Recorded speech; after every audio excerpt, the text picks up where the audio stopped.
Hi friends, ఎలా ఉన్నారు? ఒక చిన్న సినారియో మీకు చెప్తాను. ఇద్దరు ఫ్రెండ్స్ ఉన్నారు, బ్యాచిలర్స్గా ఒక రూమ్లో ఉంటున్నారు. ఒకడు రైస్ పెట్టమన్నాడు, రెండోవాడు పనిలో ఉండి ఆ మాట వినలేదు. తను పని చేసుకుంటూ ఉన్నాడు. అయితే ఇంకొకడు ఆలోచించాడు, నేను చెప్పాను రైస్ పెట్టమని, కానీ వీడు పెట్టలేదు. ఎంత బలిసింది వీడికి. నా మాట అంటే లెక్కలేదు అనుకుంటా. నాకు ఉద్యోగం లేదు, వీడికి ఉద్యోగం ఉందని పొగరు. ప్రపంచంలో వీడొక్కడే పనులు చేస్తున్నట్టు యాక్టింగ్ చేస్తున్నాడు. ఈ థాట్స్ వచ్చి ఒక అరుపు అరిచాడు, చెవులు పోయాయా, చెప్పా కదా రైస్ పెట్టమనే అని. ఇంకొక గొడవ మొదలైంది. ఇద్దరి మధ్యన పెద్ద ద్వేషం మొదలైంది. ఈ సినారియో ఎందుకు చెప్పానంటే, ఇక్కడ అతనికి కోపం వచ్చింది రైస్ పెట్టలేదని కాదు, తాను క్రియేట్ చేసుకున్న కొన్ని అతి ఆలోచనల వల్ల. ఈ ఆలోచనలు ఒక సుడిగుండంలా తిరిగి తిరిగి మనల్ని ఒక ఎమోషన్లోకి లాగుతాయి. ఇక్కడ పాయింట్, మనకి ఉండే అతి ఆలోచనల వల్ల మనం కంట్రోల్ తప్పుతున్నాం, మనల్ని మనం డిస్టర్బ్ చేసుకుంటున్నాం. అండ్ ఇలాగే అతి ఆలోచనలతో మనోడికి కోపం ఎలా వచ్చిందో, అలాంటి అతి ఆలోచనల వల్లే మనకి బాధ, డిప్రెషన్, కోపం ఇలాంటివి చాలా వస్తాయి. సో అతి ఆలోచనల నుంచి బయటపడటం గనక మనం నేర్చుకుంటే లైఫ్లో చాలా వరకు తలకాయ నొప్పులు తగ్గుతాయి. అండ్ ఈ అతి ఆలోచనల నుంచి తప్పించుకుంటాకి ఈరోజు వీడియోలో మనం కొన్ని బుద్ధుని మాటలు విందాం. అసలు బుద్ధుడి దృష్టిలో ఆలోచనలు అంటే ఏంటి, ఆ ఆలోచనల్ని మనం ఎలా డీల్ చేయాలి, ఆ ఆలోచనల నుంచి ఎలా డిటాచ్డ్గా చూడాలి అనేది ఆయన శిష్యులకి ఆయన చెప్పిన అద్భుత పాఠాలని మనం కూడా తెలుసుకుందాం.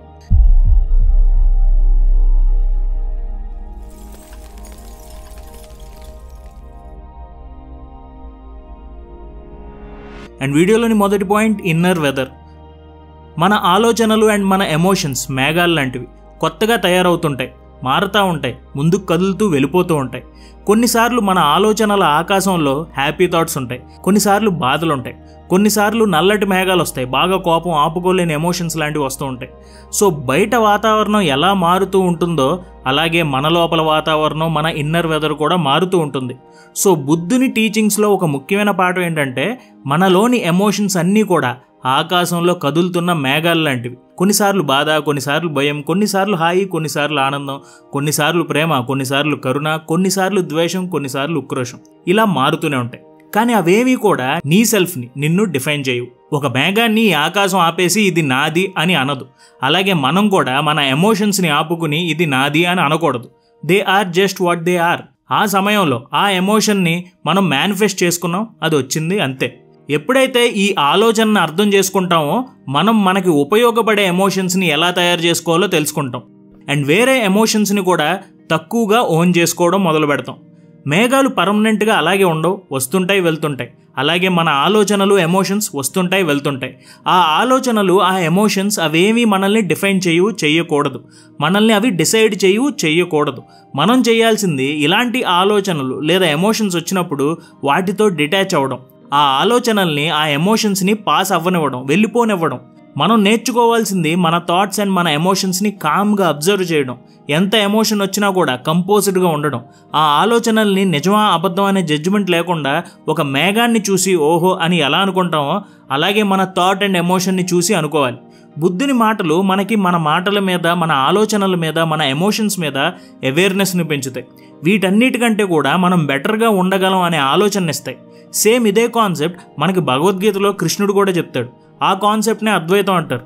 ఈ పాయింట్ని లాస్ట్ వీడియోలో, భగవద్గీత మీద చేసిన వీడియోలో నేను ఎక్స్ప్లెయిన్ చేశాను. సో మీరు కనుక మిస్ అయితే ఒకసారి తప్పకుండా చూడండి. అండ్ భగవద్గీత పూర్తి సారాంశం కావాలి అంటే మనకి కుక్కు ఎఫ్ఎంలో తెలుగులో ఆడియో బుక్ ఫార్మాట్లో అవైలబుల్గా ఉంది. సో ఒకసారి వినండి. అండ్ కుక్కు ఎఫ్ఎం ఇంకా యూస్ చేయకపోతే Kukku FM 7 days free trial offer ఇస్తుంది. సో తప్పకుండా ట్రై చేయండి. కుక్కు ఎఫ్ఎంలో ఎన్నో మంచి మంచి బుక్స్ తెలుగులో మనకి ఆడియో బుక్ ఫార్మాట్లో అందిస్తున్నారు. సో కుక్కు ఎఫ్ఎంతో మీ మనసుకు నచ్చింది వినండి. Your worst enemy cannot hurt you as much as your own guided thoughts. జీవితంలో కష్టాలు పాలైన ఎవరినైనా సరే తీసుకోండి, అతను వేరే వాళ్ళని దోషులుగా చెప్పొచ్చు, చూపించవచ్చు, అవి నిజం కూడా కావచ్చు. కానీ ఎక్కడో ఒక పాయింట్లో తాను తీసుకున్న ఒక నిర్ణయం లేదా తాను నమ్మిన ఒక ఎమోషన్, దానివల్ల తాను చాలా కష్టాలు పాలయ్యాడు అనేది మనం తెలుసుకుంటాం. అలా మనకి తెలియకుండానే మన ఆలోచనలు మనకి గొప్ప శత్రువు అవుతాయి. ఈ ప్రపంచంలో ఎవరికి మనల్ని ఓడించే దమ్ము లేదు, కేవలం మనకి, మన ఆలోచనలకి ఆ దమ్ముంది. అందుకే బుద్ధుడు అంటాడు, mind precedes all phenomena, mind matters most, everything is mind made. అసలైన అత్యుత్తమైన మానవుడు ఎవడంటే ఆలోచనల్లో ఎలాంటి భేదగుణం లేకుండా, ఏ ఆలోచన మాయలో పడకుండా ఎలాంటి అటాచ్మెంట్ లేకుండా ఉంటాడో వాడు సఫరింగ్ని, బాధని చూడ్డు, జీవితంలో ఆనందంగా ఉంటాడు. ఇది బుద్ధుడు చెప్పాడు. మరి అలా ఉండాలంటే మనం చేయాల్సింది just observe and let them go. ఒక అందమైన జలపాతం ముందు కూర్చుని మనం అబ్జర్వ్ చేస్తూ ఉంటాం. అలానే మనం కూడా మన ఆలోచనల్ని అబ్జర్వ్ చేయడం నేర్చుకోవాలి. ఎప్పుడైతే మన ఆలోచనల్ని ఓన్ చేసుకుని ఇది ఎందుకు వచ్చింది, అది అందుకు వచ్చింది అనే లాజిక్లు వెతకడం మనం ఎప్పుడైతే మానేస్తామో ఆ ఆలోచనలు మనల్ని కంట్రోల్ చేయడం మానేస్తాయి. మీ ఆలోచనల్ని ఆలోచనలుగానే చూడండి.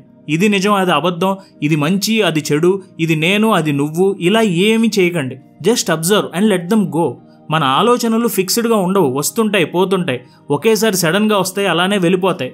మనం మనుషులం అండ్ మనకి ఇది జరగడం చాలా మామూలు విషయం. ఒక ఆలోచన వల్ల కోపం వస్తే నువ్వు కోపిష్టివాడివి అయిపోతావా? అలా ఎప్పుడూ అవ్వకూడదు. ఒక ఆలోచన మనల్ని డిఫైన్ చేయకూడదు. ఎందుకంటే అలాంటి కోపం తెచ్చే ఆలోచనలు పర్మనెంట్గా అలానే రావు. మరి ఎందుకు నువ్వు పర్మనెంట్గా కోపిష్టివాడివి అవుతావు? ఎందుకు నువ్వు కోపిష్టివాడివి అని అనిపించుకోవాలి? మీరు ఎక్కువగా రియాక్ట్ అయితే జనాలు మిమ్మల్ని కోపిష్టోడు, మెంటలోడు, ఊరికే ఉండడని అంటారు.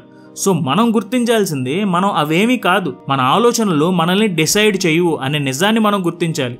Be less reactive. ఎప్పుడైతే మన ఆలోచనలకి తక్కువగా మనం రియాక్ట్ అవుతామో మనం సిచ్యువేషన్స్ని ఇంకా బాగా అర్థం చేసుకుంటాం. మన బుర్ర ప్రశాంతంగా ఉంటే క్లారిటీ ఆఫ్ థింకింగ్ కూడా ఎక్కువగా ఉంటుంది. అండ్ ఎప్పుడైతే మనం ఒక కామ్ అబ్జర్వర్ లాగా ఉంటామో మన మెంటల్ నాయిస్ కూడా తగ్గిపోతుంది. చాలా అనవసరమైన జంక్ థాట్స్ అన్నీ కూడా ఫ్లోలో కొట్టుకు వెళ్ళిపోవడం మనం చూస్తాం. మీకు కోపం తెప్పించే ఆలోచనలు వస్తాయి, కానీ మీరు రియాక్ట్ అవ్వకపోతే ఆ ఆలోచన అలాగే పోతుంది అండ్ మీ కోపం కూడా వెళ్ళిపోతుంది. మీకు బాధని కలిగించే ఆలోచనలు వస్తాయి, కానీ దానికి రెస్పాండ్ అవ్వకపోతే మీరు బాధలో మొరగడం మానేస్తారు. ఇంత ఈజీనా బ్రో, ఇలా ఎలా అయిపోద్ది, అప్పుడు ఎవరో జీవితంలో బాధలు లేకుండా హాయిగా ఉండవచ్చు కదా అని మీరు అడుగుతారు. చూడండి, ఈ వీడియోలోని మన ప్రయత్నం ముందుగా ఆలోచనలను అర్థం చేసుకోవడం, మనం ఎందుకు బాధపడుతున్నాం అనేది అర్థం చేసుకోవడం, ఎలా మనం బాధని తగ్గించుకోవచ్చో అర్థం చేసుకోవడం. అంతేగాని బాధపడాలి, ఎవడో ఏమీ చేయలేడు అంటే నిజమే, ఎవరు ఏమీ చేయలేరు. ఎందుకంటే కొన్ని బాధలకి మనం పర్సనల్గా అటాచ్ అయిపోతాం. ఇది నా బాధ, ఇది నా దుఃఖం, నేను ఇలాగే బాధపడాలి అని అనుకుంటాం. అందుకే బుద్ధుడు అంటారు the root of suffering is attachment. Attachment అంటే ఒక బంధం. అండ్ ఈ బంధం కేవలం వస్తువుల కంటే కూడా మనుషులతో, కొన్ని ఐడియాస్తో, కొన్ని సంబంధాల మీద, ఇలా మనిషి రకరకాల విషయాల మీద అనుబంధాన్ని పెంచుకుంటాడు. ఏ విషయం మీద అయితే మనం బలమైన అనుబంధాన్ని పెంచుకుంటామో ఆ విషయం మనల్ని తీవ్రంగా బాధపెడుతుంది. ఉదాహరణకి ఈ నెలలో 1,00,000 రూపాయలు సంపాదించాలనే ఐడియా మీద ఎక్కువగా అటాచ్మెంట్ పెట్టుకున్నారు. పని చేసినప్పుడు అనుకున్న రిజల్ట్ రాకపోతే ఏడుస్తాం, బాధపడతాం. లేకపోతే మనల్ని మనమే ఇంకా తక్కువగా అంచనా వేసుకుంటాం. నీకంత సీన్ లేదు, నువ్వే ఎక్కువ ఎక్స్పెక్ట్ చేసావు అని చెప్పేసి మిమ్మల్ని మీరు తగ్గించుకుంటారు. ఒక ఐడియా మీద ఉన్న అనుబంధం ఎంత గొప్పదైపోతుందంటే మిమ్మల్ని మీరే తక్కువ చేసుకోవడం మొదలు పెట్టేశారు. మరి ఏం చేయాలి భయ్యా? వదిలేయాలా? మనిషి అన్నాక గోల్స్ లేకుండా కూర్చోవాలా అంటే it's about letting go of unhealthy attachments. మనం కొండల్లో కూర్చుని తపస్సు చేసుకుంటూ ప్రపంచం ఏమవుతుంది అనే ఆలోచన లేకుండా బ్రతికే సన్యాసులం కాదు, మనుషుల మధ్యలో ఉండేవాళ్ళం, కామన్ హ్యూమన్ బీయింగ్స్. సో మనం అన్నీ వదిలేయాలని అనడం కష్టం అండ్ అది వర్కౌట్ అవ్వదు కూడా. సో మీ ఐడియాస్ని ఇష్టపడండి, మీ ఫ్రెండ్స్ని ఇష్టపడండి, మీ ఫ్యామిలీ, మీ వర్క్, మీ గోల్స్ అన్నిటిని ఇష్టపడండి. కానీ వాటి వల్ల వచ్చే రిజల్ట్స్, అవుట్కమ్స్ అప్పుడు కొంచెం అవేర్గా ఉండండి. అవుట్కమ్తో డిటాచ్డ్గా ఉండండి. మీ పనిలో 100% ఇవ్వండి, రిజల్ట్ వదిలేయండి. రిజల్ట్తో మిమ్మల్ని మీరు డిఫైన్ చేసుకోకండి. నేను ఈ సబ్జెక్ట్లో పూర్ అనే స్టాంప్ మనకు అక్కర్లేదు, నేను కోపిస్టోడ్ని అనే ట్యాగ్ అక్కర్లేదు. సో రిజల్ట్స్తో డిటాచ్డ్గా ఉండండి, మీ పనిలో మీరు కమిట్మెంట్ ఇవ్వండి. ఎందుకంటే ఈ రిజల్ట్స్ అనేవి మనిషిలో ఉండే మనశ్శాంతిని చెడగొడతాయి. కానీ మనం ఎప్పుడైతే మన మనశ్శాంతి మన చేతిలో ఉంది అనే విషయాన్ని మనం తెలుసుకుంటామో మనం డిస్టర్బ్ అవ్వడం తగ్గిపోతుంది. అదే బుద్ధుడు మనకి చెప్పిన next point, peace comes from within, do not seek it without. మనకి భయం ఎప్పుడు వస్తుందో తెలుసా? మనకి బాగా ఇష్టమైన వస్తువుని కోల్పోతాం అని అనిపించినప్పుడు మనకి భయం మొదలవుతుంది. ఒక రిలేషన్షిప్కి బాగా అటాచ్ అయిపోతే ఆ రిలేషన్షిప్ పాడైపోతే ఏంటి అనే ఆలోచన మనకి భయాన్ని ఇస్తుంది. The fear of losing can be a constant source of anxiety and suffering. మనలోని డిప్రెషన్కి, బాధకి చాలా వరకు కారణం ఇదే, ఏదో కోల్పోతాం అనే భయం. సో కొంచెం మీ ఎక్స్పెక్టేషన్స్ తగ్గించుకోండి, మీ కోరికలకి మరీ ఎక్కువ ప్రాధాన్యత ఇవ్వకండి. ఒకడు మీ ఫ్రెండ్ వేరే ఊరు వెళ్ళాడు, పెళ్లి చేసుకున్నాడు, కొత్తగా ఉద్యోగం వచ్చింది, లైఫ్ మారుద్ది, రోజు మీతో ఫోన్లో మాట్లాడలేడు, మీతో టూర్లు గట్రా వేయలేడు. ఈ విషయాలకు కూడా చాలామంది బాధపడిపోతారు. రాత్రులంతా నువ్విది, నేనది, నీకింత చేశా, నువ్వు నాకేం చేయలేదని మాట్లాడుకుంటారు. సో మనం the art of letting go నేర్చుకోవాలి. మన ఆలోచనలు, మన ఎమోషన్స్, మనము అనే ఐడియా నుంచి బయటకు వచ్చి వాటన్నిటికన్నా మించిన అవేర్నెస్ మనము అని తెలుసుకోవాలి. ఎప్పుడైతే మీ ఎక్స్పెక్టేషన్స్ అన్నీ తగ్గించుకుంటారో మనలో ఫియర్ ఆఫ్ లూజింగ్ తగ్గిపోతుంది. ప్రతిదానికి కోపంగా రియాక్ట్ అవ్వడం మానేసి మన మైండ్ మీద మనం కంట్రోల్ పెంచుకుంటాం. అండ్ ఇక్కడ మన గోల్ ఆలోచనలన్నింటినీ ఎలిమినేట్ చేయడం కాదు, ఇవన్నీ కూడా పాసింగ్ క్లౌడ్స్ అనే అవేర్నెస్తో ఆ ఆలోచనల్ని ఎమోషన్స్ని చూడడం. సో ఇంత వీడియో చూసినా కూడా మళ్ళీ మనం సేమ్ అదే థాట్ ప్రాసెస్లోకి వెళ్తాం. కానీ ఈసారి ఒకటి అబ్జర్వ్ చేయండి, ఆలోచన వల్ల కోప్పడే ముందు ఒక్కసారి ఆలోచించండి, ఈజ్ ఇట్ వర్త్ ఇట్? ఆ ఆలోచనని మేఘంలా కరిగిపోనివ్వండి, చాలు. కొత్త మనిషిలా కాదు, మళ్ళీ పుట్టిన ఫీలింగ్ మీకు వస్తుంది. సో ఇది ఫ్రెండ్స్, అతి ఆలోచన మీద బుద్ధుడు మనకి నేర్పించిన కొన్ని పాఠాలు. అండ్ ఒకసారి ఫాస్ట్గా రివైజ్ చేసి వీడియోని ముగించేద్దాం. ముందుగా ఇన్నర్ వెదర్.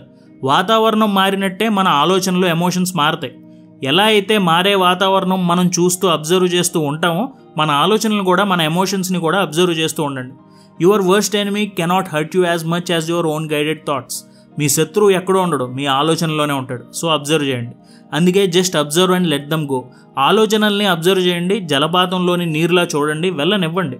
ఎక్కువ రియాక్ట్ అవ్వకండి, ఎందుకంటే ఎక్కువ రియాక్టివ్గా ఉంటే ఎక్కువ బాధపడతారు. అండ్ దానికి కారణం the root of suffering is attachment.